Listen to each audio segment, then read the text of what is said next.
السلام عليكم ورحمة الله وبركاته. أخياري وإذا سلامي دمان سلام قالي كدب وحين وصل سعودية تعني كسب سنة dadka toxic ama sunta anqadar waxay ku saabsanayd qeexid narcissism wuxuu yahay dadka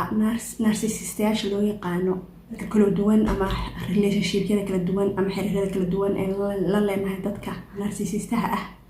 dadkaas marka waxaa ka mid ah sidaan istusi karno waalidka ama walaalka ama saaxiib ama ninkaaga ama xaaskaaga kulligoodna hal ayay ka sameeyeen hal wax ayay ka sameeyeen taasoo ah ayaga ayaa isla fiican saa hore u sheegnayba ayaga ayaa iskula muhiimsan ayaga ayaa aaminsan inay wax walba adduunyada oo fiican ee u qalmaan dadka kala dhan ay ka muhiimsan yihiin oo ayaga attention la siiyo oo maanta dhan la waaweynayo oo maanta dhan wax laga dhigo oo dee ayaga mooye wax kala soo haray male warka gabagabadiis saas awgeed marka si ay taas u helaan ilaa mar walba lagama yeelayay ayay waxay ku dadaalayaan dadka inay qaarna manipulate gareeyaan ay isku dayaan inay ka caqli badiyaan dadka qaarna ay yasaan ama hoos u dhigaan ama maxay ay bahdilaan dadka qaarna ay isu miskiimiyaan oo ay victim iskaga dhigaan marka dadkaasito astaamaha lagu garan karo marmarka qaarkood marka waxaan maadaama iyagoo ku de noloshoodii oo dhanba ay soo sameynayeen ayaa khibrad waxa uga korodhay waxay sameyn karaan waxaysan sameyn karin calaashan wax u shaqeynayay waxaan u shaqeynaynin iyo wax laga yeelay waxaan laga yeelaynin markay soo barteen waxayna sidoo kalena waxay raadsadaan dad de qofkii ay aaminsan yihiin inay markaas uu pray u noqon karo amaba ay dantooda ku fushan karaan almuhiim waxa waay kulligood danaystayaal ayay ka wadaysan yihiin annaga maadaama aan dad muslim ah nahay ya oo barbaarinteena iyo asalka tarbiyadeenaba ay ku saabsan tahay diinta islaamka waalidkana meel sare la dhig ee diinteena geysay maba soo dhiganayno halkan in aan istusno waalidkeen in aan de u aragno inuu yahay wax nagu keeni kara annaga dhaawac ama dhibaato nagu keeni kara saas awgeed waa mowduuc xidhan in looga fakaro waalidka inuu narcissist yahay laakiin way dhacdaa bini aadan baa leeyahay bini aadamnimadaas awgeed oo daciifka ah ayaa waxa ay dee sababaysa in ay waalidku khaldamaan iyaga laftirkooda laga yaaba in lagu soo khaldamay oo laga gardarnaa oo laga waalidkood ama society ku koreen ama waalidkood ama waxyaaba badan ay u keentay wixii uun inay sii gudbiyaan iyagana see xeere loo xagtaa ilkana ku nabad galaan soo maa waalidkaaga adoo ixtiraam u haya adiga oo qadarinaya adiga oo maxaan ku dhahday baarlamada lagu faray kasoo baxaya ayaa haddana haddii aad ku aragtid waalidka in uu leeyahay symptomskaas amaba astaamahaas narcissismka ah aad ka dareentid ayaa waxaa muhiim ah in aad xuduud ay imaato xuduuddaas oo ah waa ixtiraamkii waalid ya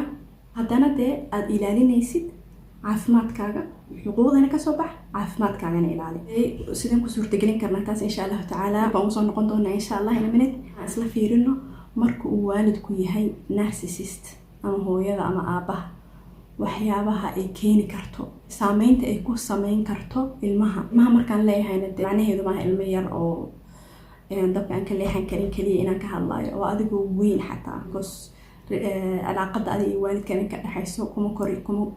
eka kaliya marka ay ku korinayaan marka waxaa kamid ah waxyaabaha ay ku sameyn karaan waalidka ilmahooda waalidka narcissistiska ah ilmahooda waxay ku sameyn karaan waxaa kamid ah in ay kasoo qaadin waxba yahay inay yihiin inay jiraan iyo inay joogaan aysan qadarin oo qiimeynin dareenkiisa ay qadarin oo qiimeynin successkiisa iyo maxaan ku rahday ay hoos u dhigaan hadduu intuu ilmuhu iskuulka si fiican ugu soo shaqaystay inay buundooyin fiican calaamada fiican oo sarreysa u yidhaahdo hooyo fiiri ama aaba fiiri waxaan keenay dhahaan maxayd anigu waagaan yaraa saasaan ahaa mowduuca dhanba ayaga isku soo bedelaan waxaan maxay tahay faca saasay yeelan ama bay kasoo qaadaan ay dhahaan iyagu waxaan de inay tahay gool ay gaareen amaba dadaal ay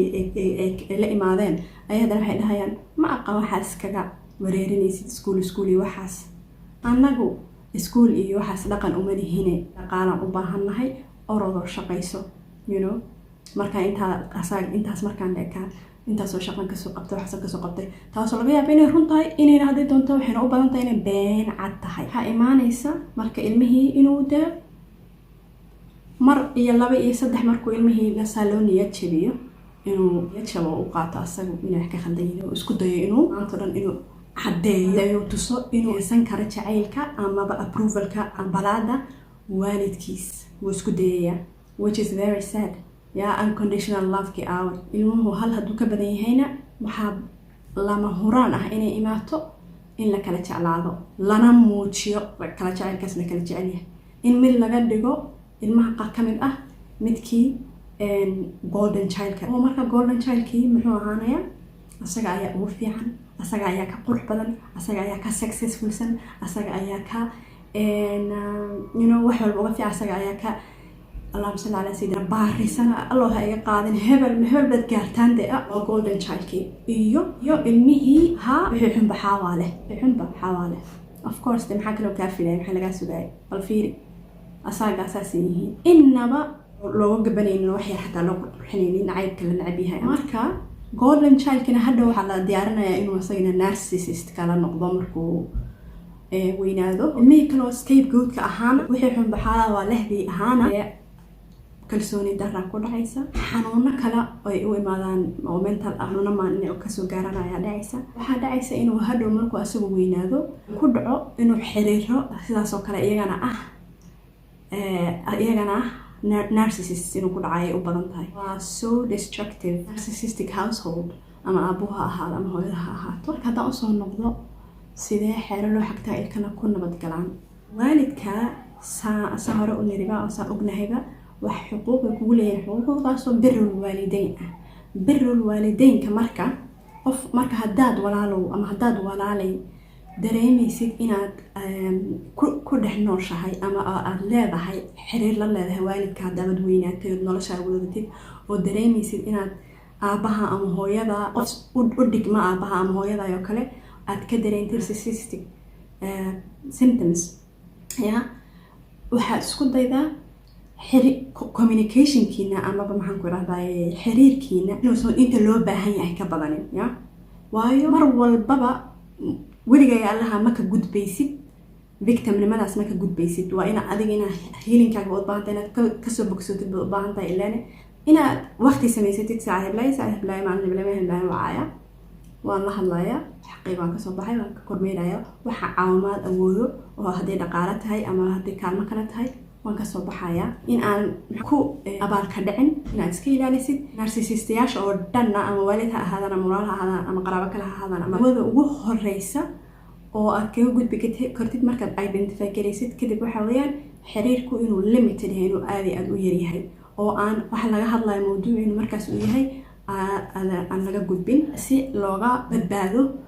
waxa ay caanka ku yihiin oo ah muran iyo hadalkoo la bedelo oo la qalqaloociyo oo hadhow kale